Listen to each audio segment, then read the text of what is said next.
Hola a todos, mi nombre es Jorge Luna, investigador, en nombre de la Fundación Cultural del Banco Central de Bolivia, del Centro de la Cultura Plurinacional y de nuestra directora Paola Claros Arteaga. Queremos darles la bienvenida a esta sesión de ciclo de conferencias Diálogos con el Espacio. En esta ocasión vamos a poder encontrarnos con una disertación inédita que tiene la marca, el sello del Teatro de los Andes. Es una ocasión que no podemos dejar de esperar. Para las presentaciones del día, como ya se ha acostumbrado, le voy a dar la palabra a Anita Gutiérrez. Ella es arquitecta urbanista y creadora de Nómada Urbana, entre otras de sus actividades. Bienvenidos, buenas noches. Anita, contigo la palabra. Buenas noches. Gracias, Jorge, por la introducción. Bienvenidos y bienvenidas al ciclo de conferencias Diálogos con el Espacio, agradeciendo siempre al Centro de la Cultura Plurinacional, la directora Paola Claros, también al estimado Jorge Luna, por compartir junto a nuestro invitado especial, Gonzalo Callejas, sobre la intervención del espacio y la construcción colectiva escenográfica, en esta ocasión dentro de lo que es la poética del Teatro de los Andes. En este diálogo buscamos entender que el significado del espacio en el teatro no debe ser entendido como un edificio construido para representar el carácter escénico, y mucho menos haciéndole referencia al tradicional escenario italiano, ¿no? Entonces, es simplemente un lugar donde se pueden encontrar actor, actriz, espectadores para compartir poiesis del espacio, sea la creación o la producción del mismo. Gonzalo Callejas es actor, director, escenógrafo, investigador y pedagogo teatral. Es miembro del Teatro de los Andes desde 1992, donde participó como actor, escenógrafo y codirector en 20 obras de la agrupación.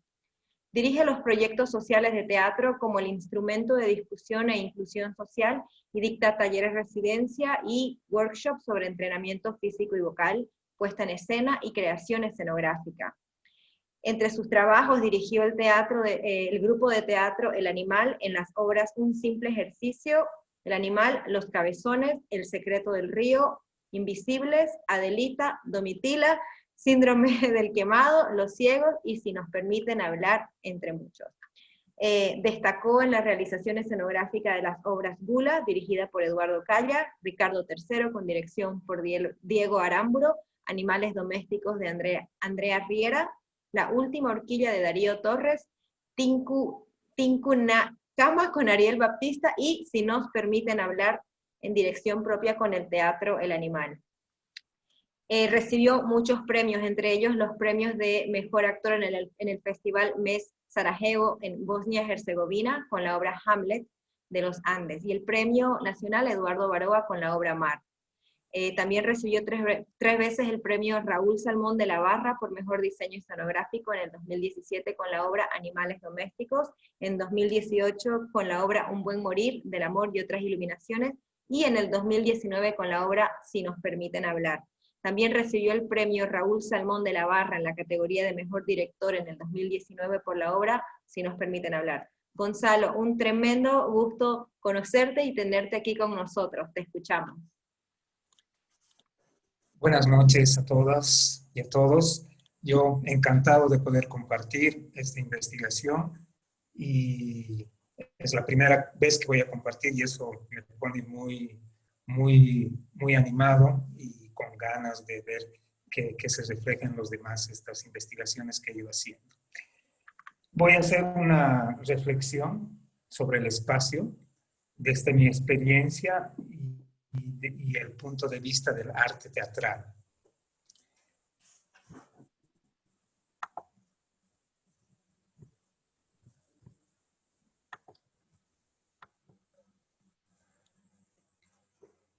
En Bolivia no hay una escuela donde uno pueda aprender y entender el proceso de la creación escenográfica. La mayoría de los escenógrafos son autodidactas y algunos artistas plásticos, sobre todo, asumen esa responsabilidad por falta de profesionales escenógrafos. Muchas veces en las escenografías prevalece una forma desde una idea, lo que no está mal, pero no es suficiente. Es decir, no se profundiza el contenido que tiene que ver con el concepto de la escenografía. que es lo que va a dar sentido a la forma o a la idea de una imagen escenográfica. Cuando incorporamos este elemento, es probable que el aparato escenográfico tenga su propio lenguaje, por lo tanto tenga carácter y personalidad. Esta necesidad me llevó a sistematizar el proceso de creación escenográfica que realizo hace muchos años, principalmente con mi grupo, el Teatro de los Andes.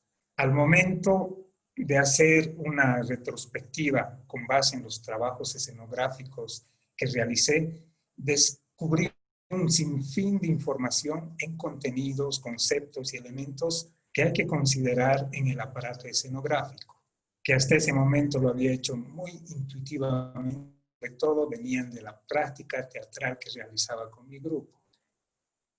Cuando hablo de intuición, me refiero a una intuición desarrollada en la base del oficio, el conocimiento, la técnica, la experiencia, la observación, una especie de artesano que corrobora sus ideas en la práctica. Yo soy actor y eso me ha dado la posibilidad de entender la escena desde adentro, lo que me da más posibilidades de profundizar la investigación escenográfica. Según Norberto Laino, el trabajo escenográfico debe ser considerado objeto dramático, ya que es la forma de hacer síntesis entre lo material y lo que se cuenta en el texto espectacular. Esta forma de concebir la escenografía tiene su propio lenguaje y por eso propone dramaturgia. Antes de desmenuzar los elementos que componen el aparato escenográfico, voy a hacer una pequeña reflexión sobre el espacio, sin todavía hablar del espacio escénico específicamente, aclarando que las reflexiones se refieren al pensar y manipular el espacio desde una mirada artística escenográfica. Eso es bien importante, llevando en cuenta aspectos objetivos y subjetivos. Espacio. Entonces, ¿qué es espacio? Espacio es un lugar que ocupa un determinado objeto, es la expansión de la materia. Cuando observamos el espacio, nos concentramos casi siempre en el espacio que ocupan los objetos y no en la espaciosidad que hay entre ellos. Ahora les pido que observen ya no los objetos en sí, sino la espaciosidad que existe entre ellos. En esa espaciosidad está el vacío. Eso no significa que no haya nada. En esa espaciosidad es que circula el tiempo. Y llegamos a la definición. Espacio es la expansión de la materia. Por ejemplo, en la meditación, el objetivo es no pensar en nada. Pero es difícil porque los pensamientos, ideas prevalecen, adquieren una forma y no permiten sumergirse en el vacío. La espaciosidad y el vacío están entre los pensamientos. El objetivo de la meditación profunda que alcanzan los yogis, por ejemplo, es lograr quedarse en esa espaciosidad, entre pensamientos. Y es en ese lugar donde el tiempo y el espacio se vuelven una sola dimensión. Como es difícil experimentar ese estado que hace posible un viaje en el tiempo-espacio, traté desde mi mirada como escenógrafo concretar un dispositivo que haga posible entender mejor esa relación.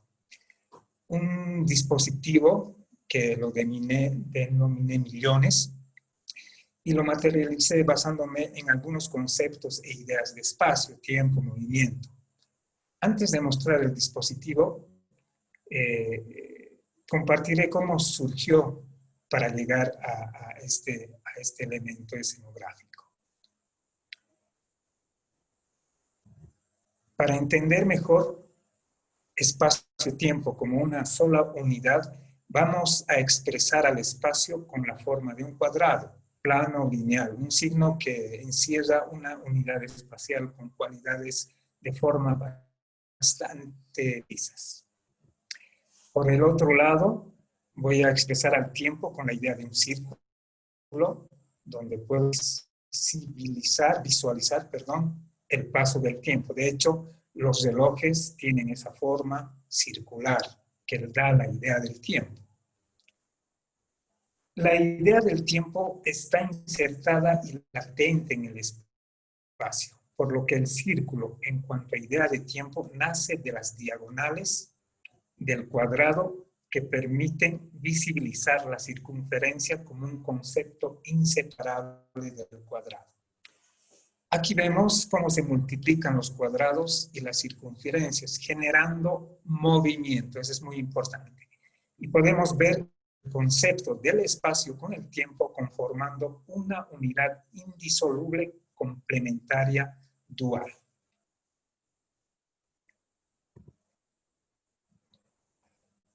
Aquí podemos ver cómo el espacio, en constante relación con el tiempo, genera el movimiento. A partir de este movimiento, hace que la materia adquiera una nueva dimensión. Aquí podemos ver cómo el espacio-tiempo en constante diálogo generan ese movimiento y la materia se va transformando.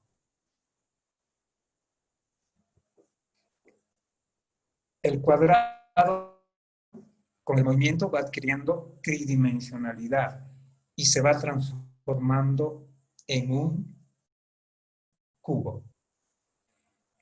Este cubo se puede dividir o se puede multiplicar, como vemos en estas imágenes.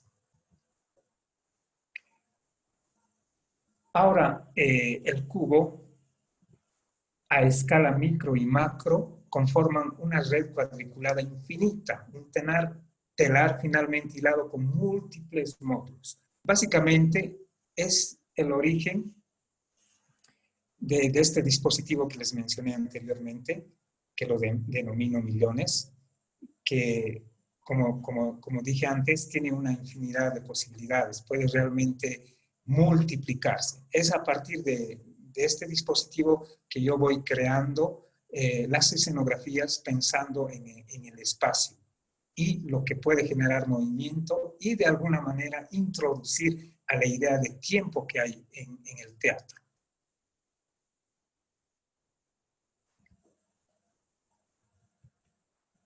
Aquí también podemos ver la idea de este movimiento del cubo que se va transformando, una pirámide, un anfiteatro.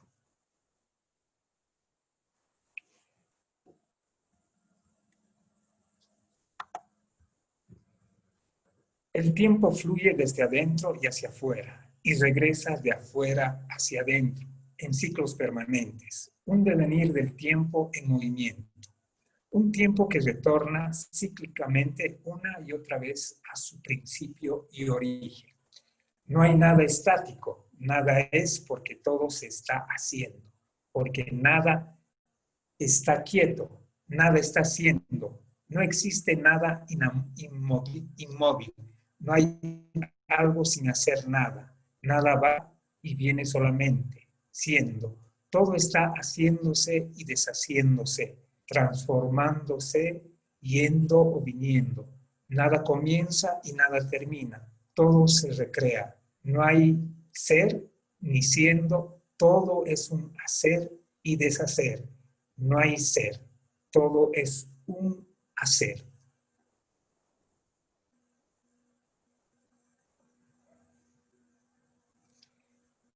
Desde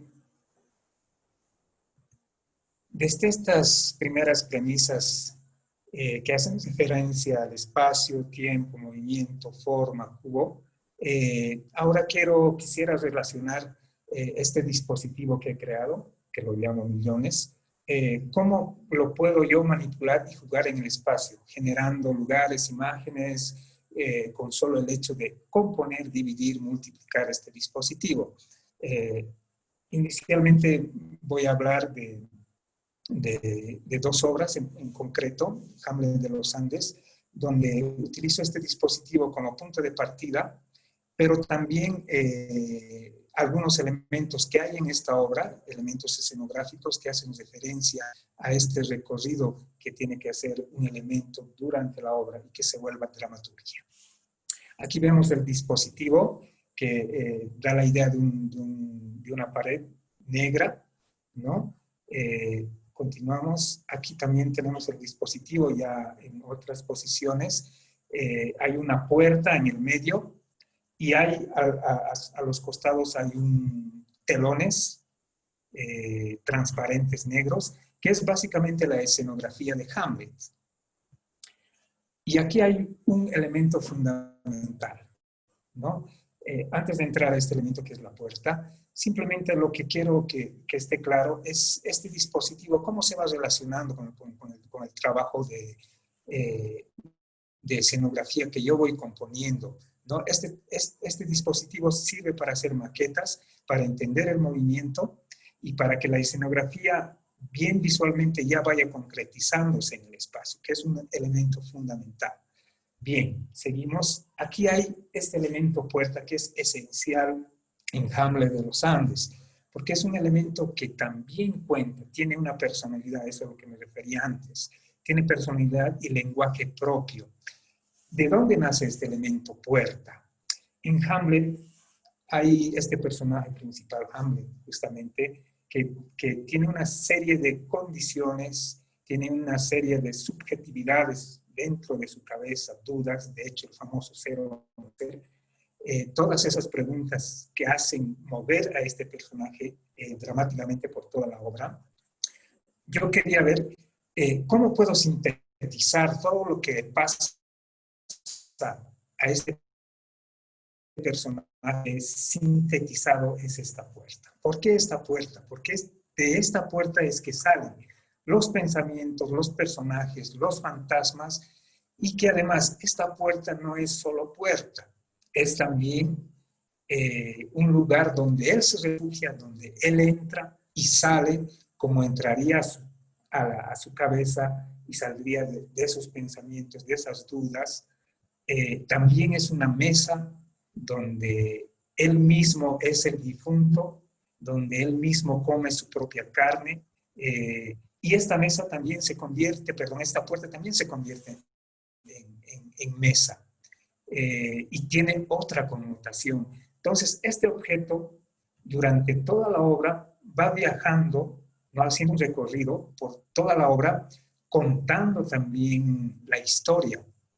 Es también tumba, ¿no? Y adquiere un significado. La puerta de por sí ya es un signo muy fuerte que produce acción dramática, y eso es fundamental en un objeto. Aquí vemos, por ejemplo, que esta puerta es un ring de lucha libre, ahí están las cholitas, y se va transformando en muchas cosas, ¿no?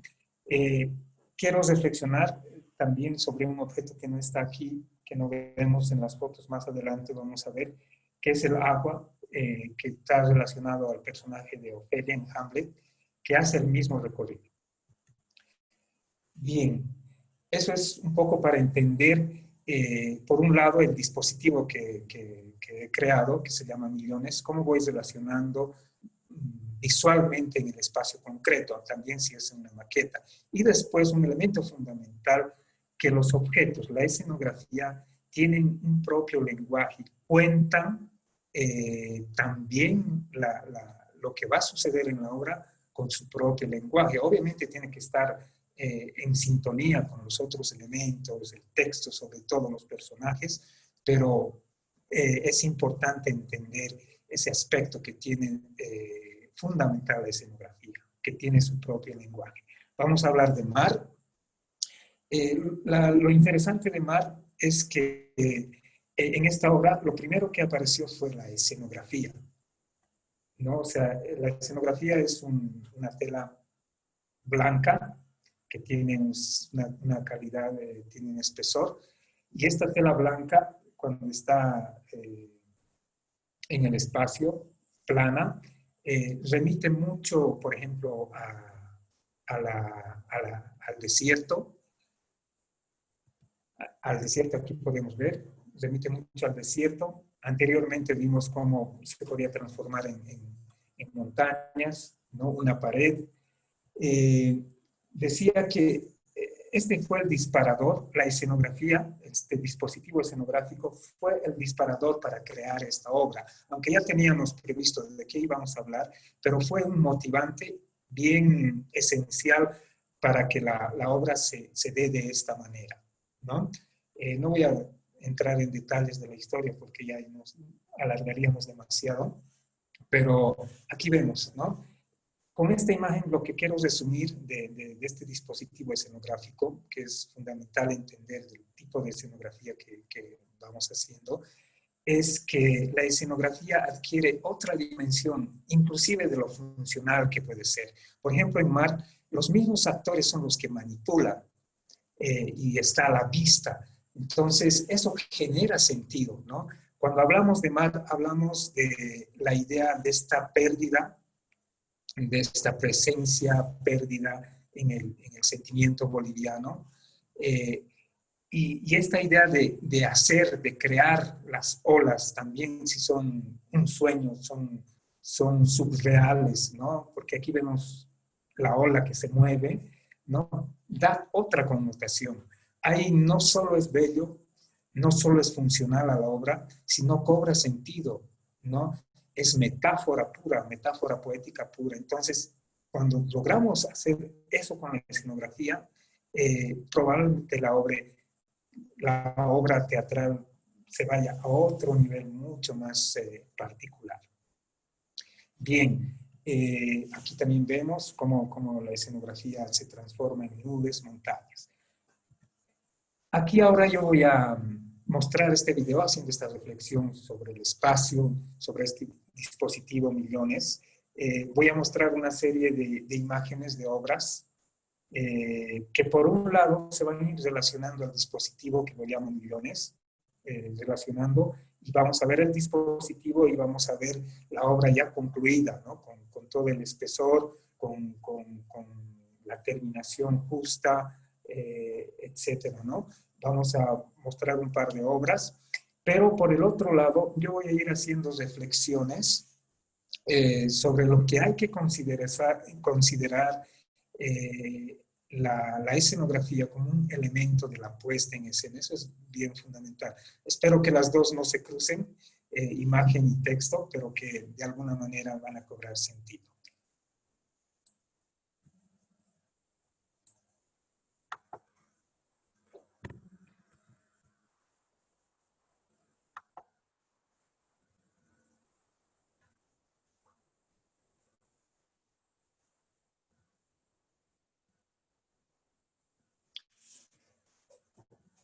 Adolf Appia es escenógrafo y director suizo que hizo parte de las vanguardias que protagonizaron la reforma de la estética de la puesta en escena teatral de inicios del siglo XX.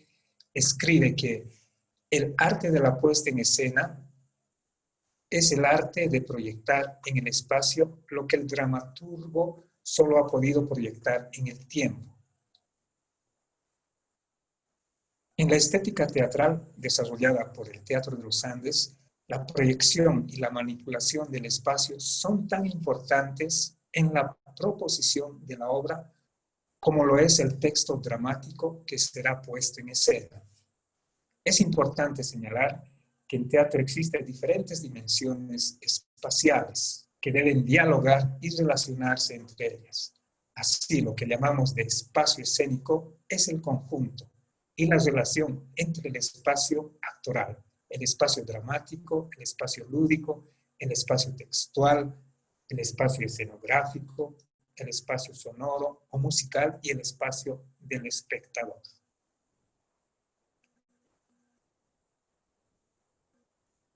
La escenografía es una escritura tridimensional en el espacio y debe adquirir una dimensión temporal.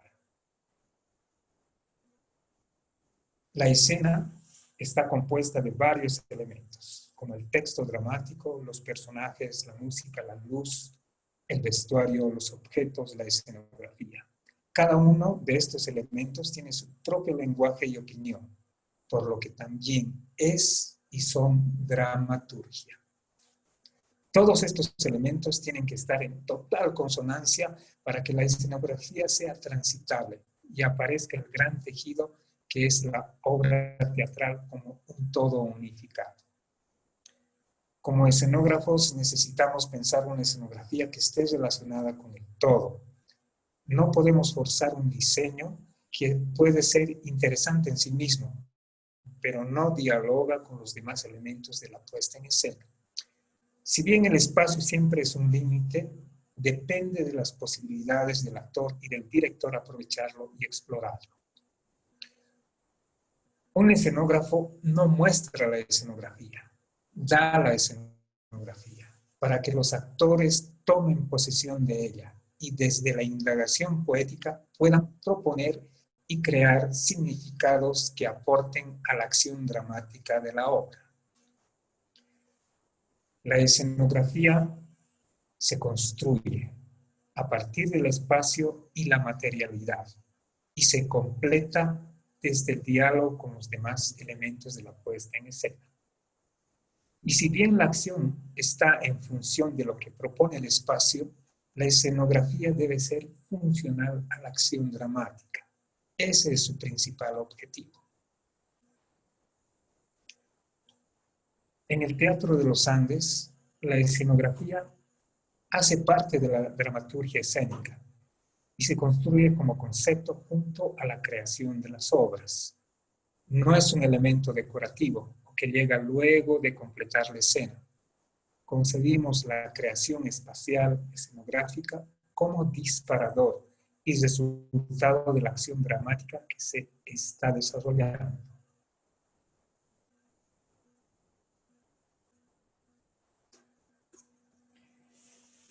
Estas son reflexiones sobre el entender la escenografía, ¿no? Y aquí vemos cómo el dispositivo se va transformando en algo más concreto, ya concluido la escenografía.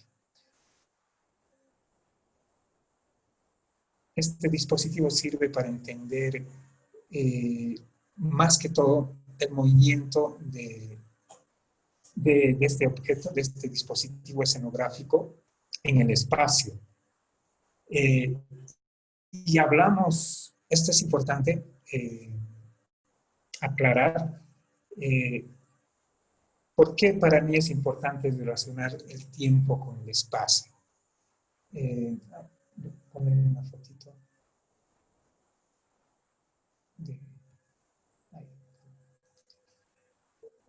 Decía, ¿por qué es importante relacionar el tiempo con el espacio? Porque para mí estamos hablando del espacio teatral. Y en el teatro manejamos el espacio como tiempo y el tiempo como espacio. Eso lo vemos bien claramente, por ejemplo, en la última obra que hicimos, Un buen morir, cómo el tiempo no es cronológico, va y viene. Y la escenografía ayuda a entender porque arma espacios, lugares donde uno puede, sobre todo el espectador, regresar en el tiempo, ¿no? Porque en esa obra manejamos el tiempo de una manera increíble, pero con la ayuda del espacio y de la escenografía que genera movimiento. Entonces, para mí era importante esa reflexión, toda esta primera reflexión de espacio y tiempo, como yo lo he ido relacionando con el dispositivo Millones, y cómo desde ese dispositivo se va generando movimientos en las escenografías, y cómo esa escenografía se relaciona con los demás elementos, sobre todo con la acción que crea el texto y los personajes que tienen que relacionarse. Si los personajes que encarnan los actores no se relacionan con la escenografía, no tiene sentido esa escenografía. Uno lo puede obviar, ¿no? Eso tiene que estar claro para los directores y sobre todo para los actores. Yo veo que aquí eso es bien complicado. De hecho, creo que muchos directores prefieren obviar la escenografía porque no hay una conciencia plena, digamos, de que también ese dispositivo habla. Y si no hay esa relación, lo que hablaba antes, es difícil que esa escenografía tenga esa connotación, así como lo tienen en muchas de las obras que hemos ido viendo. Vamos a hablar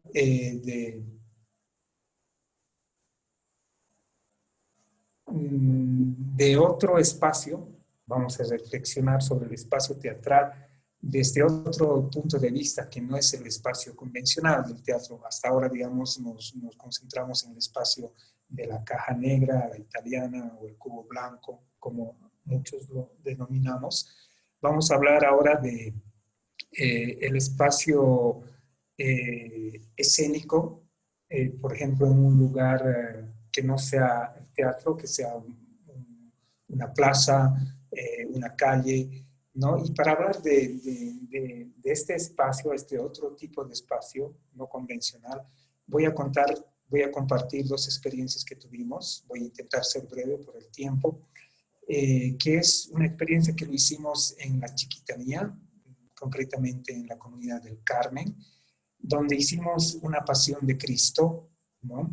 No voy a contar de cómo llegamos ahí, simplemente ellos querían hablar de algo que estaba relacionado a su cultura. Querían, bueno, estas imágenes no corresponden al lugar de la Chiquitanía. Estas imágenes son del mismo trabajo que hice, porque me encantó mucho lo que salió de ese trabajo. Son imágenes de una puesta en escena aquí en Sucre, igual en un espacio abierto, etcétera, ¿no? Pero lo que quería contar de la Chiquitanía es que ellos tenían necesidad de contar algo. Yo les propuse que hablemos de Jesús, ¿no? De la pasión de Cristo, pero este Cristo que lo hagan suyo ellos, ¿no? ¿Cómo sería un Cristo encarnados por ellos mismos, ¿no? Entonces, esta presentación hicimos con todo el pueblo, eran como 80 actores, entre niños, músicos, ancianos, jóvenes, ¿no? Eran 80 los actores que estaban en escena. Inicialmente yo les dije que habláramos, que hiciéramos la obra en una iglesia hermosa, grande, como las hay en Chiquitanía, pero ellos me dijeron, pero si queremos hablar de un Cristo que no es el Cristo de la Biblia, pero también es el Cristo normal, común y corriente, que podría ser uno de nosotros, ¿por qué lo tenemos que hacer en la iglesia?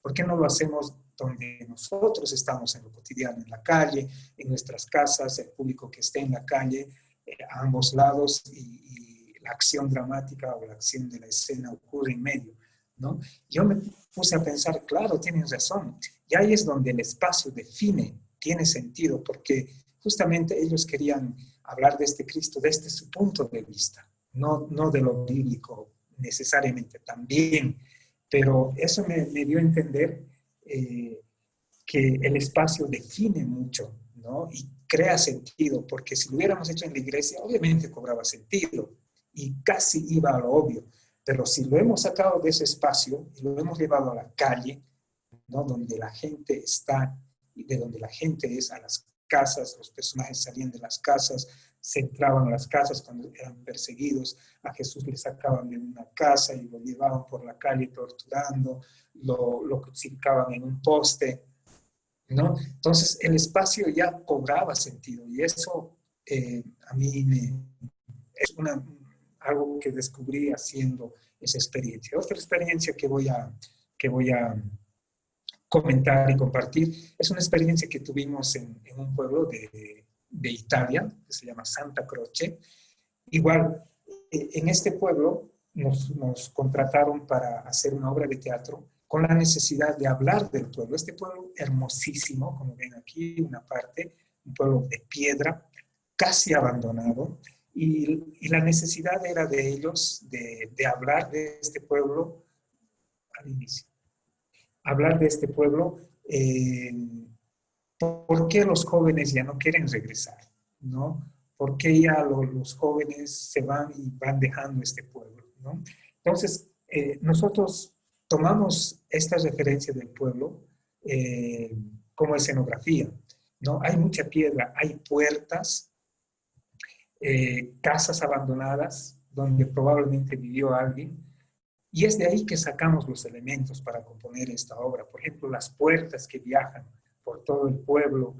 Inicialmente vimos estas figuras, especie de estatuas, que están dentro, incrustadas en las puertas, en las paredes, y a medida que va pasando el público van saliendo y van conformando estas figuras, ¿no?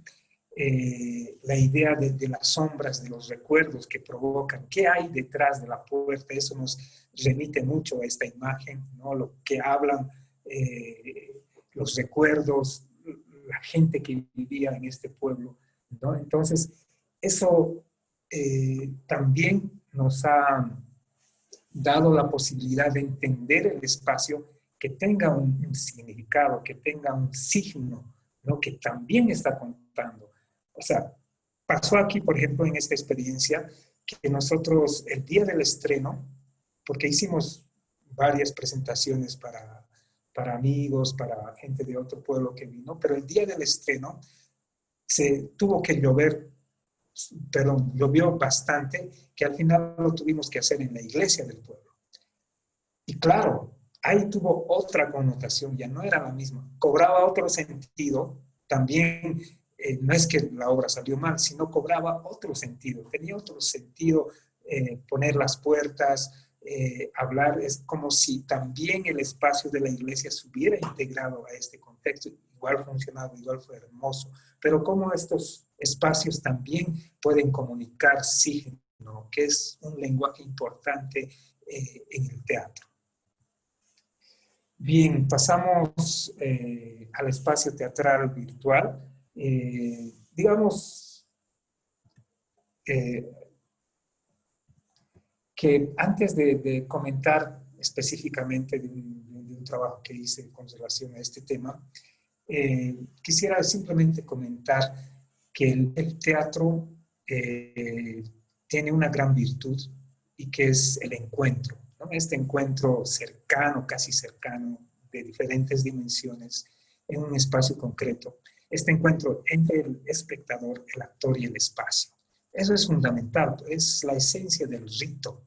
Por eso es que el teatro, digamos, hasta ahora no ha muerto, uno pensaría, pero si hay la televisión, hay el cine, todas las tecnologías audiovisuales que son fabulosas y realmente te pueden hacer viajar en el tiempo, etcétera, ¿por qué el teatro sigue vivo y tan fuerte?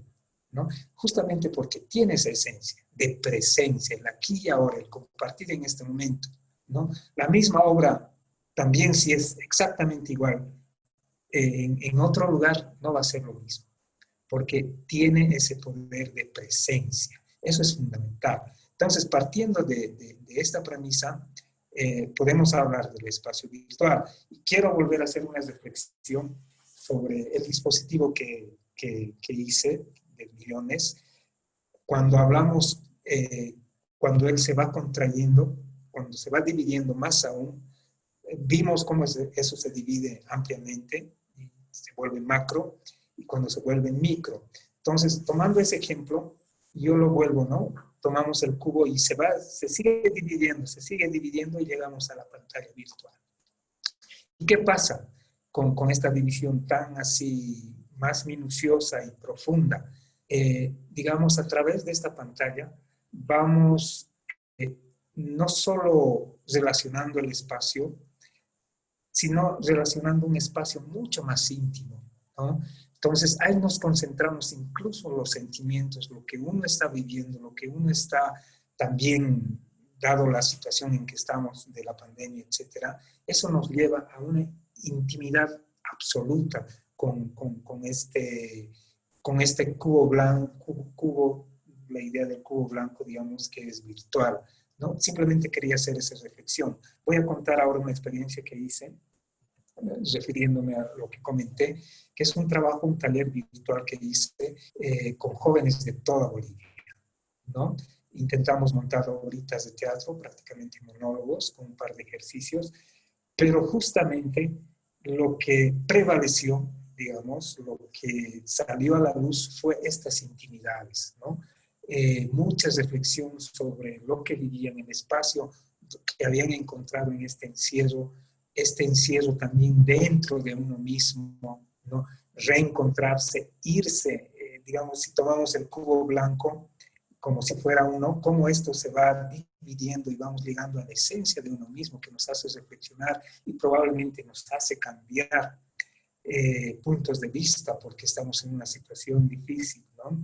Entonces, quería compartir eso porque yo lo veo así, ¿no? Creo que no es necesario hablar de todas las posibilidades que tiene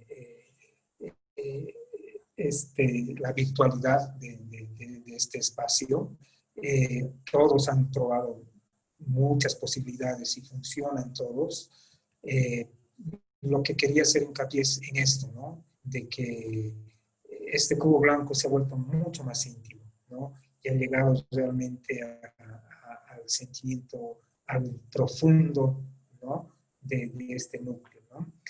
Es eso que quería compartir. Para terminar, quería compartir también un trabajo que tiene que ver con lo que estoy hablando, pero es más personal, es una instalación que hice relacionando lo que está pasando, lo que nos está pasando, lo que nos pasa, lo que me pasa a mí aquí en mi casa, lo he intentado reflejar en una instalación que quiero compartir con ustedes.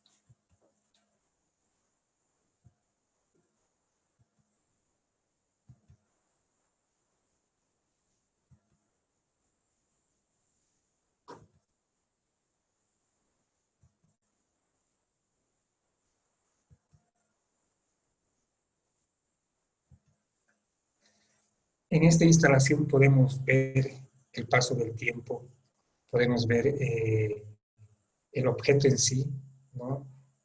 Creando un espacio, pero también podemos entender a otras dimensiones, un poco de lo que hemos hablado anteriormente, ¿no? No es solo un mueble, ¿no? También son cajones, también podrían ser tumbas, también podrían ser estar encerrados, guardados, encajonados, para luego salir a la luz, no se sabe cuándo, ¿no? Entonces, un poco sintetiza todo lo que hemos hablado de escenografía del espacio, el tiempo, el paso del tiempo, el movimiento, ¿no? Con esto voy a concluir mi conversatorio, feliz de compartir. Y por último voy a compartir una imagen que es la Fragua de Festo, que es un lugar, un taller donde experimento y con teoría, como vimos ahora, pero también en la práctica. Yo hago escenografías, construyo, enseño en este taller que es la Fragua de Festo. Bien, eso es que quería compartir con ustedes. Bueno, evidentemente, como te podrás imaginar, hemos quedado un poco abrumados, un poco extasiados. Particularmente, bueno, hay bastantes ángulos de entrada, eso ha sido muy rico, Gonzalo. Rescato entre varias cosas el lenguaje también que has manejado, un lenguaje también teatral, filosófico, como los términos de aparato escenográfico, por ejemplo, me ha llamado la atención. Has manejado mucho también el tema de los dispositivos. Siento que tenemos mucha cercanía en la investigación. Estamos realizando, entendiendo el espacio como dispositivo de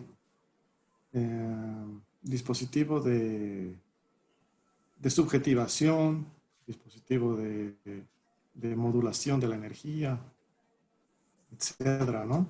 No sé si has pasado por Giorgio Agamben de pronto con el concepto de dispositivo, o de Foucault, no estoy seguro. Creo que has citado otras referencias más teatrales, ¿no? Pero yendo para hacer un poco un ida y venida contigo, en la parte final donde hablabas del cubo blanco que ha generado mayor intimidad, esa parte me gustaría si puedes explicarlo un poquito más. Digamos, no he querido profundizar mucho en las posibilidades que tiene lo virtual, ¿no? Lo que yo he encontrado, que yo he experimentado en diferentes tipos de trabajos y lo que me ha llamado la atención es que este cubo blanco sigue existiendo, también si es en lo virtual, pero se ha ido minimizando a lo individual. Digamos que ese cubo blanco estaría dentro nuestro, ¿no? Es como si todos hubiéramos tenido la posibilidad de reconocernos desde adentro. No, yo sé que no tiene mucho que ver con el espacio, más bien es un espacio subjetivo, ¿no? Es un espacio que está en la mente, en el cuerpo, y que de alguna manera eso también se puede reflejar cuando uno acciona con la realidad, por decir, el espacio concreto, la habitación. Lo que quería acotar a esto, con este trabajo que hice con estos jóvenes de toda Bolivia, lo que me llamó la atención es que a partir de este cubo blanco, por así decirlo, que está dentro nuestro, surgen muchas necesidades, ¿no? Afloran muchos temas muy jodidos de afrontar, que no tienen nada que ver con la charla, ¿no? Solo lo menciono, ¿no? Por ejemplo, eso de la violencia, ¿no? De entender la violencia dentro intrafamiliar, ¿no? Eso salió, pero increíblemente, sin a priori intentar hablar de eso, ¿no? Nada que ver, no teníamos que hablar de eso, ¿no? Teníamos que hablar del espacio, el lugar donde uno está en este momento y cómo eso puedo reflejarlo, que me puede disparar para poder intentar formar una imagen, un espacio, ¿no? Pero lo que afloró fue eso, no con palabras, sino en las mismas imágenes, en los mismos espacios que ellos construían, se reflejaba eso, con una imagen, con un objeto que ponían, con una frase que decían, sin necesidad de eso, y uno entendía. Y eso es lo poderoso, a eso me refería, digamos, con esta minimización, interiorización del cubo blanco, digamos. Eso. Buenísimo. Sí. Estoy activada. ¡Wow! La verdad es que he tomado un montón de apuntes. La verdad es que me generan muchas nuevas emociones el aprender esta nueva escena, ¿no? Dentro de lo que es el espacio en el teatro. Y bueno, yo he pautado con tu presentación, que nos has invitado, hemos viajado a vivir las formas, tanto vivas como inertes o estéticas, que son parte de la escenografía en la que trabajas, como un uno, ¿no? Como algo mucho más integral.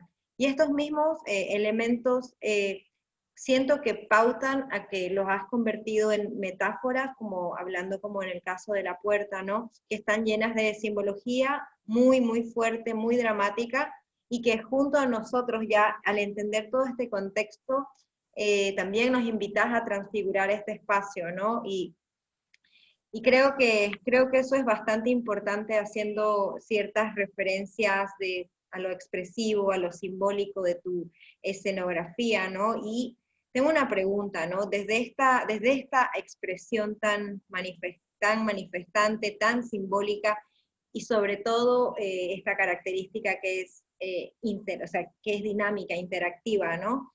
¿Cómo con estos elementos y desde tu escenografía nos sumergimos a comprender la esencia de la obra? Porque creo que eso también tiene también como una cronología, ¿no? Que se puede dar al final. ¿Cómo entendemos la esencia de una obra a partir de esto, Gonzalo? Normalmente cuando uno llega a la esencia de la obra, tiene que hacer una síntesis, ¿no? Cuando logra esa síntesis es donde está la esencia. Por ejemplo, si yo les pediría que trabajemos con un recuerdo, ¿no? Un recuerdo vivido intensamente, ¿no? Que hasta ahora también es de niños. Yo les pediría que recuerden ese momento, experimenten ese momento, y seguramente ahí aparecen muchos elementos, ¿no? La primera cosa que se me viene a la mente, que puede ser una acción, puede ser una reacción, una acción física, puede ser una palabra, puede ser la imagen de una persona, ¿no? Puede ser la imagen de un lugar específico, puede ser un sentimiento, cualquiera de esos elementos. La primera cosa que se me viene a la mente de ese momento vivido intensamente es la síntesis que hace del recuerdo, ¿no? Entonces, yo si les digo, muéstrenme ese su recuerdo, probablemente todos van a intentar explicarme el recuerdo. Van a intentarme traerlo aquí tal como era, que es imposible prácticamente porque sucedió en ese momento, en esas circunstancias, en ese lugar. Pero para que no pierda esa intensidad, lo que se vivió al momento, lo que yo tengo que hacer es síntesis, ver la esencia de mi recuerdo. Puede estar en cualquiera de esos elementos que he mencionado. Entonces, un poco de eso se trata también, no solo con la escenografía, la escenografía es un elemento más de la escena, ¿no? Eso se tiene que hacer con todos los otros elementos. Más claramente lo hace el texto, ¿no? Que tiene ese poder, ¿no? Pero la escenografía tiene el poder más visual que también tiene que hacer síntesis. Si eso no comunica, quiere decir que eso está sobrando, hay que deshacerse. Lo mismo que con el recuerdo. Si eso lo que está y lo que pongo no me dice nada, tengo que deshacerme y cada vez quedándome con la esencia. ¿No? Un poco eso para ejemplificar la síntesis y la esencia, ¿no? Fantástico. Yendo en esta misma línea que se ha planteado, la obra Un buen morir, me parece ahora que de repente se me ilumina de una otra manera la comprensión también de esta obra. Hay un paralelo entre la escenografía que has usado y la dramaturgia. Es decir, claro, porque asistimos al desarrollo de esta filosofía de la levedad del ser, heraclitiana, básicamente de movimiento continuo, todo está siendo sin ser. Hay solo hacer y deshacer, como citabas tú. Y al mismo momento, mientras va avanzando la trama y vamos viendo cómo envejecen los personajes y hasta muere uno de ellos, también estamos viendo cómo los elementos de la escena van también mostrando su versatilidad, modificándose, y una banca se convierte en un ataúd. Ahí puedo entender de otra manera la poética que tú estás manejando. Realmente el espacio no es solamente el contenedor de la obra, está revelando poiesis. Exacto. Eso posiblemente sea básico para algunos otros de nuestros oyentes en este momento, pero me parece fantástico lo que tú estás haciendo. En realidad también estás planteando, creando una teoría propia a través de su praxis como Teatro de los Andes, ¿no?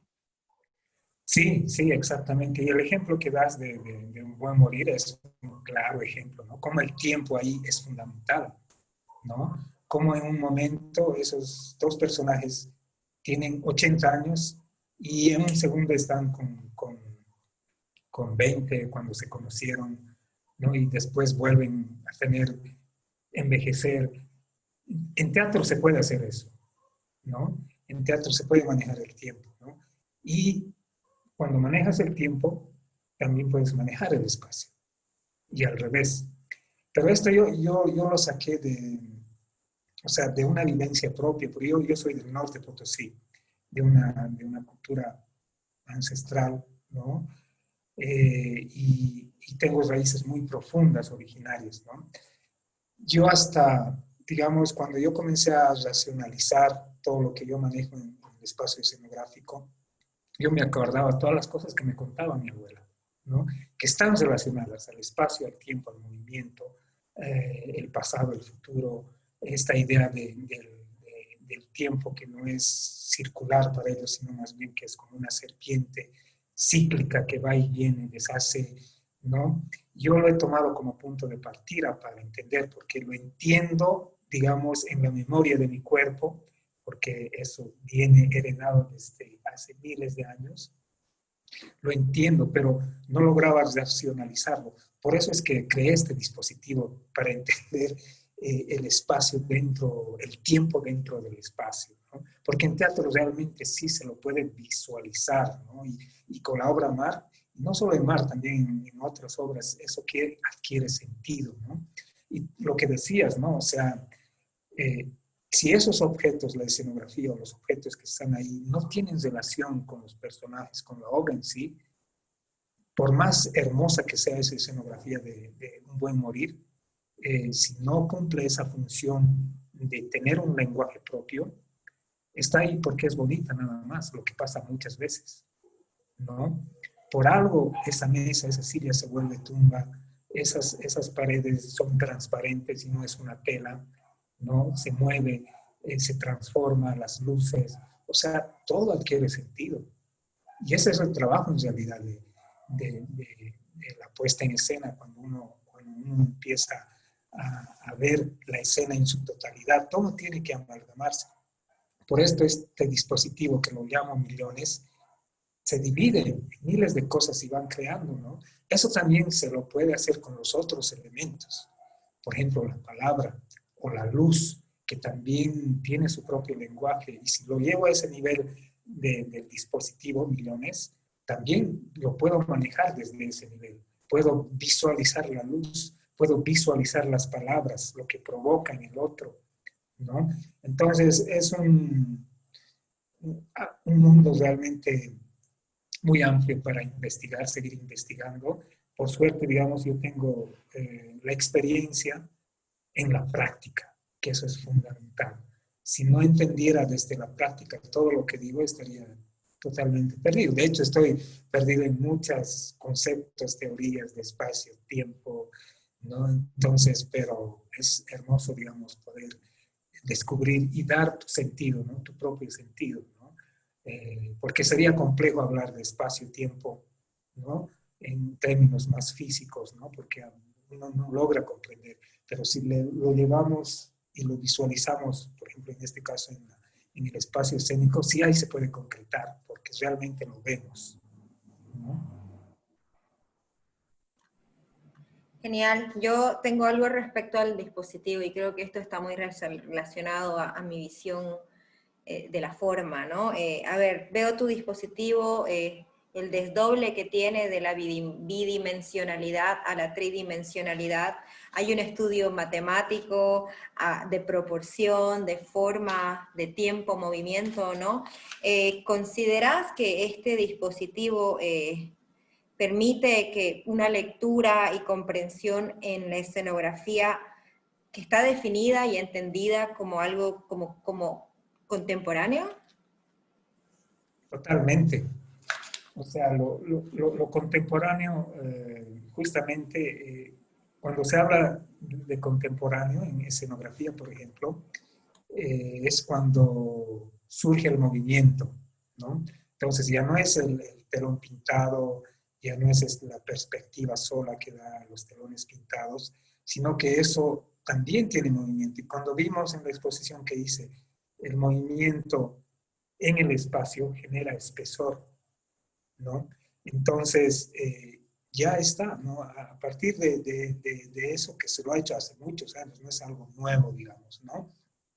Pero claro, hasta ahora todavía seguimos con el telón pintado, decorativo, porque no experimentan en ese otro nivel que es fantástico, ¿no? Entonces, totalmente, lo contemporáneo es eso, ¿no? O sea, la escenografía es un lenguaje, ¿no? Y tiene tanto valor como lo tiene el texto en una obra teatral. Si lo vemos desde ese punto, yo tengo que explorarlo, tengo que explotarlo, tengo que encontrar sus relaciones con los actores, con los personajes, con la música, con el espacio en sí, ¿no? No es poner nada más. Por eso yo creo, por eso he hecho mi exposición desde lo básico, ¿no? Entender el espacio y cómo este espacio se transforma y va creando este cuadro, ¿no? Y en realidad es la base del origen de muchos pensamientos, inclusive los nuestros, ¿no? Ancestrales, de la India, de la China, es la base, cómo se origina el cosmos,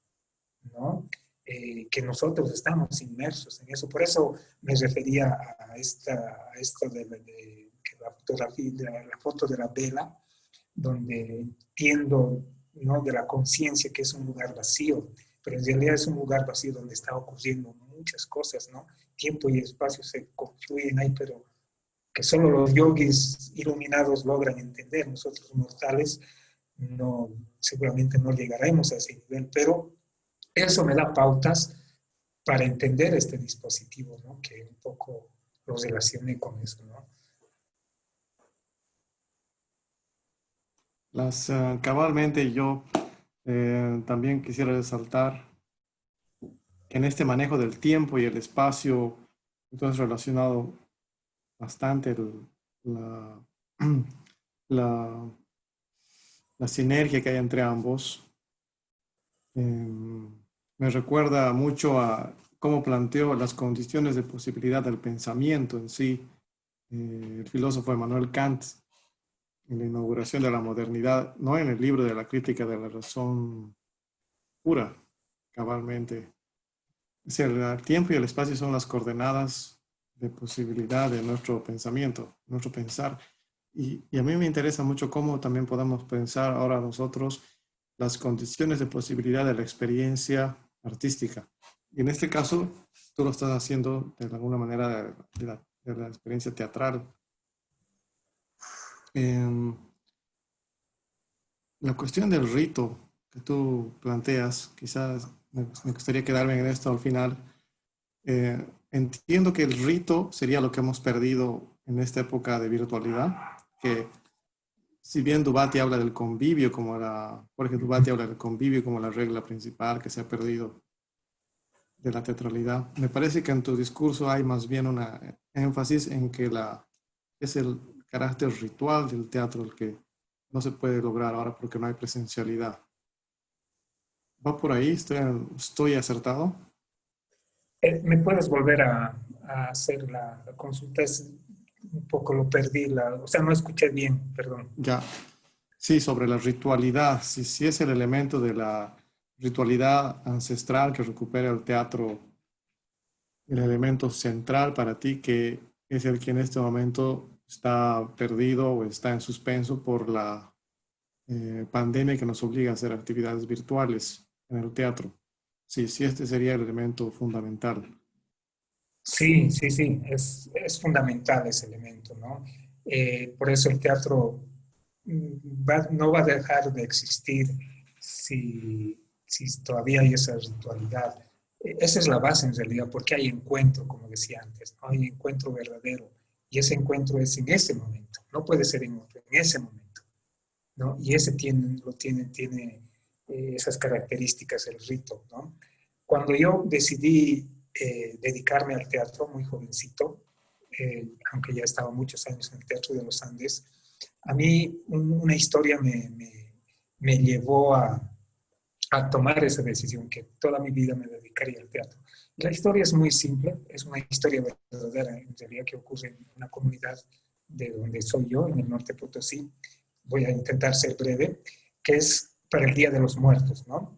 El amigo más íntimo el Día de los Muertos se va de su pueblo, el amigo más íntimo de un muerto que hubo ese año. Se va del pueblo y regresa con la ropa y los vestidos del muerto, del amigo muerto, ¿no? Entonces toda la comunidad lo recibe y es como si recibiera al muerto, o sea, el muerto que está vivo, ¿no? Lo interesante es que todos asumen eh, ese momento, digamos, surreal, ¿no? Todos asumen lo fantástico de ver al muerto, volverlo vivencial, o sea, asumir que está vivo, pero de verdad, ¿no? Esa relación que crean, que lo viven todos, o sea, es teatral, pero es un rito, ¿no? Eso a mí me ha dado, pero si esto está ya, lo tenemos, ¿no? Y el teatro cobra eso, recupera esas ritualidades, es donde yo decidí, ¿no? Entonces, es un poco para reflejar eso, lo que, o sea, es importante, que no pierda esa ritualidad, ¿no? Muchas veces, sobre todo ahora, nos estamos un poco rodeando de efectos, ¿no? Incluso la misma tecnología que nos da esa posibilidad. Está bien si no pierde el sentido de ritualidad, si se integra a ese sentido de ritualidad, si no es solo forma. Y la forma muchas veces no comunica si no tiene un origen, una esencia, un sentido, de eso es lo que hablábamos antes, ¿no? Una síntesis, ¿no? Y eso pasa mucho con lo virtual, muchas veces es hermosísimo, pero al final se queda, o sea, lo viste y ya se fue, ¿no? No queda incorporado dentro, ¿no? ¿Qué es lo que hace el ritual? ¿No? Porque hay un encuentro verdadero.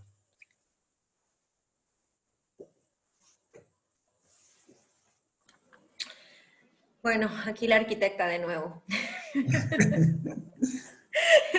Me gusta, sí, eso, que somos bastante diferentes, pero estamos como encontrando puntos en común. Yo hago mucho énfasis en estos diálogos en el espacio con el tema de la ciudad, siempre, ¿no? Con esa constante escenografía, constante coreografía, y lo relaciono un poco a que el teatro puede controlar el espacio y el tiempo, ¿no? Tiene esa virtud que es realmente... que es muy, muy, muy grande y también es muy amplia y versátil, ¿no? Ahora, si nosotros estamos en una ciudad, y no me refiero, podemos hacer referencia a ambos casos, ¿no? A una puesta en escena en un espacio urbano o a simplemente la observación de lo orgánico, de esa actuación que se da en el cotidiano, ¿no? ¿Cómo podría ser aplicado el dispositivo en la escenografía urbana que ya existe, ¿no? Ya existe? ¿Cómo se transfigura en este caso, no? Eh, claro, depende mucho el lugar y el contexto en que probablemente los elementos, esencialmente, digamos, cuando uno hace una obra de teatro en un espacio, ¿no? La escenografía muchas veces son los mismos cuerpos de los actores, ¿no? Lo que va a definir muchas veces. Ahora, si esos actores, como digamos, algo más materializado, si tenemos esta idea de escenografía, se relaciona con el espacio de una manera concreta, particular, donde se está haciendo eh, esa representación, ahí puede cobrar sentido, ¿no? Si lo hago deliberadamente, o sea, porque el lugar es grande o es amplio, o sea, puede dar las circunstancias en que cobre sentido, porque no había ni imaginado que iba a generar. Eso pasa muchas veces cuando escoges un espacio, ¿no? Pero si escoges un espacio, también si no es un espacio convencional, por algún sentido y razón que tenga sentido hacerlo, obviamente cobra muchísimo sentido. Entonces, ese lugar ya no es un lugar eh, concreto, sino cobra signo, ¿no? Cobra presencia, ¿no? Pero es importante la manera en que yo me relaciono con ese espacio. Que yo me relaciono, el público se relaciona, por eso decía, ¿no? El público tiene que hacer posesión, sentirse parte de la escenografía, ¿no? Si eso se logra, también si es un espacio público, ¿no? Que no está pensado como un lugar escenográfico particularmente, diseñado para eso, pero si logra eso, ahí está. O sea, ya no es el espacio, es un espacio que me está comunicando algo más. Eh, Me hace un poco de, Jorge, perdón, ultimito.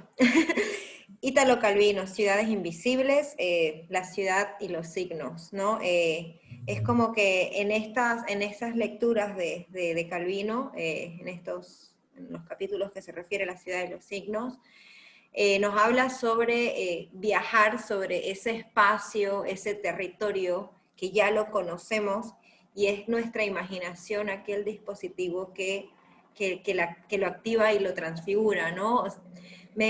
Puede ser que esta opinión, que este comentario sea un poco subjetivo, ¿no? Desde mi análisis de haber visto las fotografías, especialmente sobre las que están en el entorno urbano, en el espacio urbano.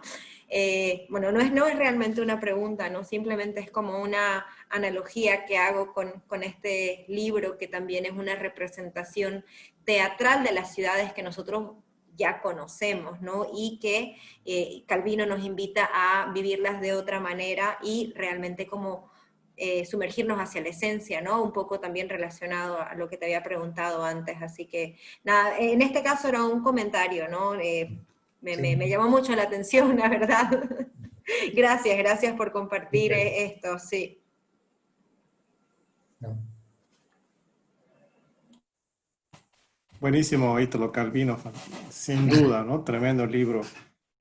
Un comentario entonces final, una pregunta final, y yo también tendría, antes de que vayamos redondeando la sesión y agradeciéndote ya de antemano, Gonzalo, por esta fantástica presentación.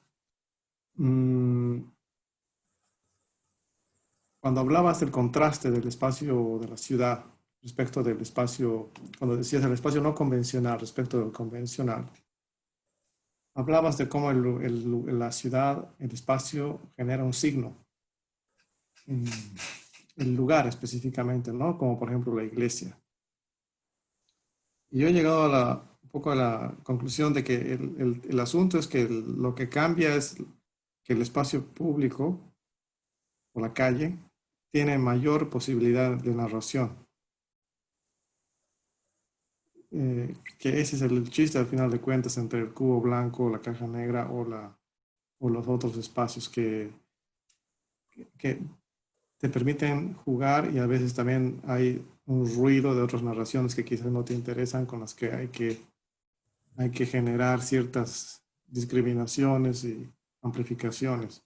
Y quizás es más difícil todavía. ¿Qué opinas tú en cuanto a esto? Bueno, ahí un poco no he escuchado muy bien, pero ¿También de malo mi audio? a ver, si es que lo que he entendido me ha hecho pensar, imaginar. Puede ser que esté mal, puede ser que me vaya por otro lado, pero ahí vemos si es eso, ¿no? Eh, por ejemplo, se me vino la imagen, ¿no? La imagen, por ejemplo, de la Plaza de Santa Cruz, con esa iglesia hermosa, ¿no? Que tiene ahí, ¿no? Y vemos tanta gente que va. Y si nos imagináramos, por ejemplo, esa iglesia que tiene un sentido y un significado de fe inmenso, ¿no? Que de repente a ese lugar que normalmente uno entra con cierta devoción, cierto respeto, cierta pudor cuidadoso a ese lugar porque representa algo, está algo ahí importante para la mayoría de la gente. ¿Qué pasaría si de repente uno empieza a entrar a ese lugar como si entraría a una discoteca, por ejemplo, ¿no? Haciendo bulla, y toda la gente entra y habla fuerte y probablemente comiencen a bailar? ¿Va a seguir siendo una iglesia o sin perder todo lo que tiene como estructura?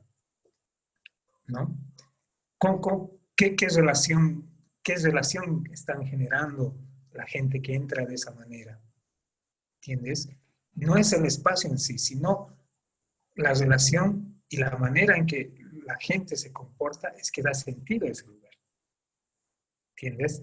Entonces, y ese es un ejemplo bien claro, porque no podríamos imaginarnos que pase eso en una iglesia, pero si pasara, claro, sería algo nuevo, no sé, ¿no? ¿Cómo llamarlo? Pero simplemente es para imaginarnos, ¿no? La relación que uno da a un espacio, cómo uno está en un lugar, eso va a definir probablemente el sentido que tiene ese lugar, Está ¿no? buenísimo. A ver, perdón, se suponía que teníamos que cerrar, pero no se va a poder. A ver, ¿te acuerdas ustedes han visto la última escena del Padrino, de la película El Padrino de Coppola? ¿Sí? Sí. Me voy a pasar al cine un poquito, pero me has llevado ahí porque en la última escena se redondea la película con un montaje de dos momentos que van intercalándose. Uno es el bautizo del sobrino de Michael Corleone dentro de la iglesia, y el otro es simultáneamente cómo se van ajustando cuentas con todas las otras familias con las que los Corleone están ajustando cuentas, ¿no?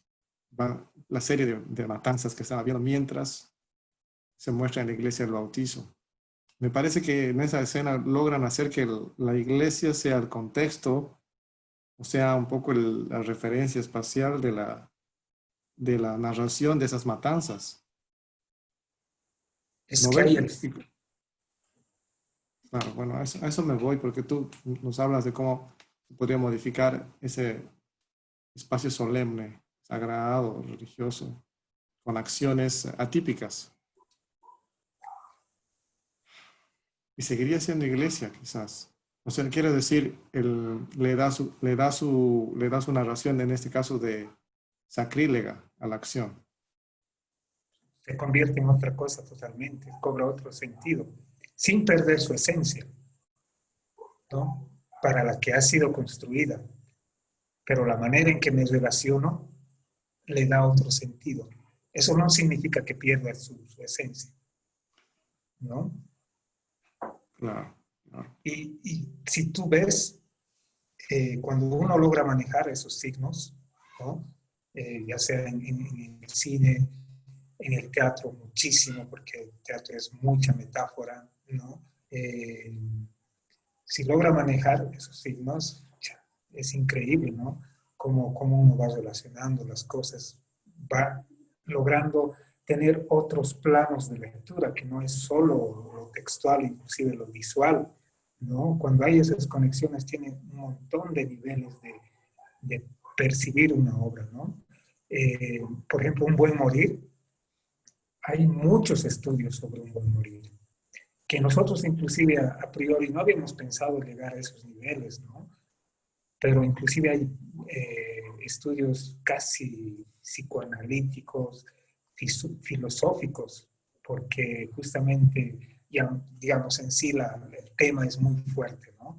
Pero más allá de eso, cómo está construida esa historia atemporal y da mucho, ¿no? O sea, el paso del tiempo, etcétera, ¿no?